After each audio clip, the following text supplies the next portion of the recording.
So since SPY closed above my strike yesterday, my shares were taken away. But it sure benefited me today since SPY came on down.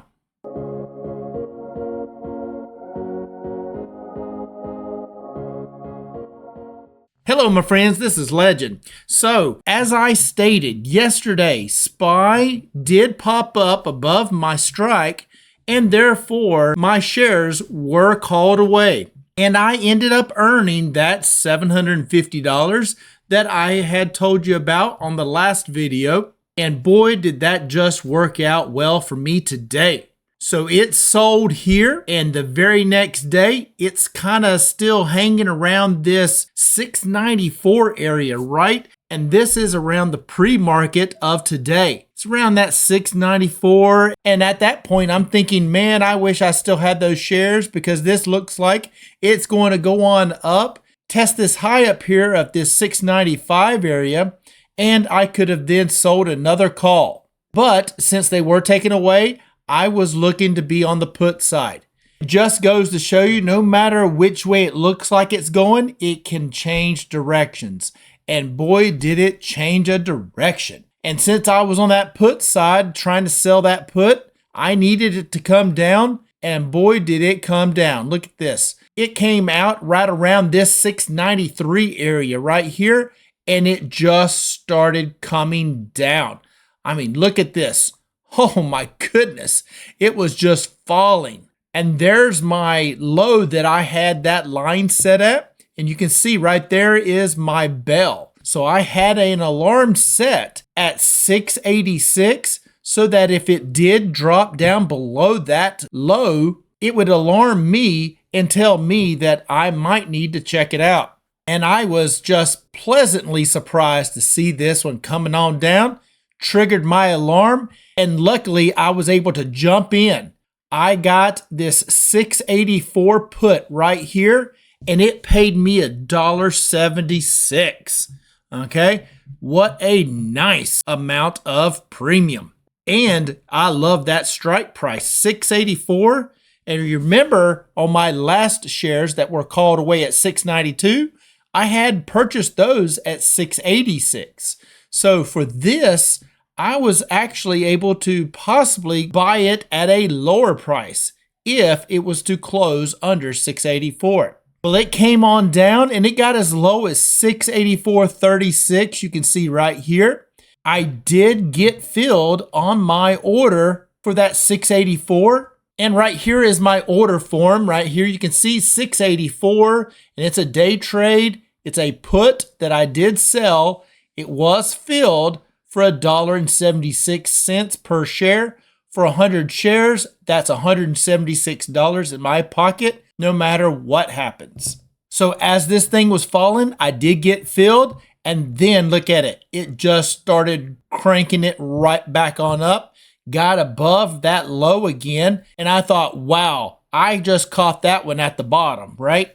And it went all the way up, and it looks like it got to about 689 before it started coming back down again. And it looks like it got back down to this 684 range once again before turning right around and start heading back up. And you can see it did head back up, and it ended up closing somewhere around this 689.30, right? So with my 684 put right here, I felt pretty comfortable about not having to buy those shares at 684, just capturing that premium of $176 and waiting for the next day to see if I can sell another put, right? But we all know that after hours, things can happen. And you can see it was around that 689.30. And then it started coming down, 688, 687, and we're coming on down, right? 687, 686.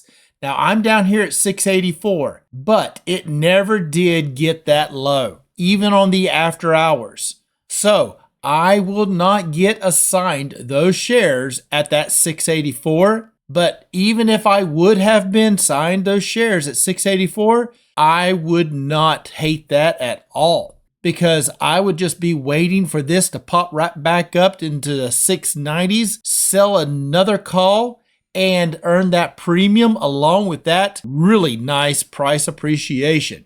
And you can see right now in the after hours, we're sitting around that 686.59 area. So come tomorrow, I am still going to be on that put side. And if it can stay low like it is, then my new low area that I'm going to be looking for is roughly about this same amount. So I'll be looking to sell another put at around that 684, 683 area, because that will be my new low area and I'll be waiting for it to come down. Not saying it will, it could turn right around and start heading right back up and start breaking up above this high. But since I don't own the shares, I'm looking for that low, right? I'm looking to sell that put. So was quite excited getting $176 today and having to spend no money to buy those shares. Super excited. And man, I love selling my puts and calls,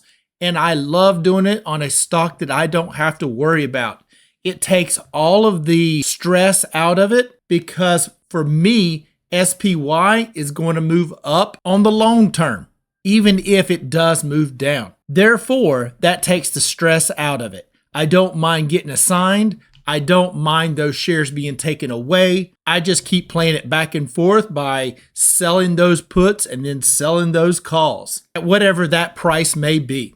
Now, I do tell my Discord members of those areas that I'm looking at. I show them the lows and highs that I'll be looking for. And as it does get close to that low or close to that high, depending on which side I'm on, I do let them know which option I'm looking at, what strike, and the premium that I'm asking. So if you'd like to get more information and you would like to be able to know when I'm getting in and out of my positions, come on over, join the Discord. The link will be in the pinned comments and down in the description below.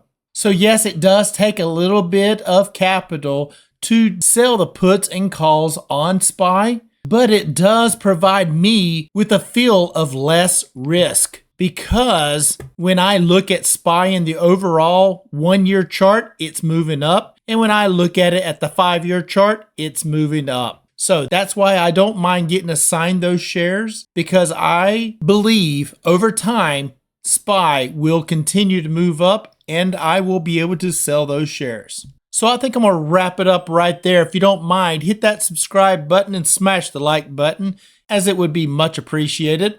And as always, I am not a financial advisor. This is not financial advice. Please do your own due diligence before you get into any stock plays. And until next time, Legend out.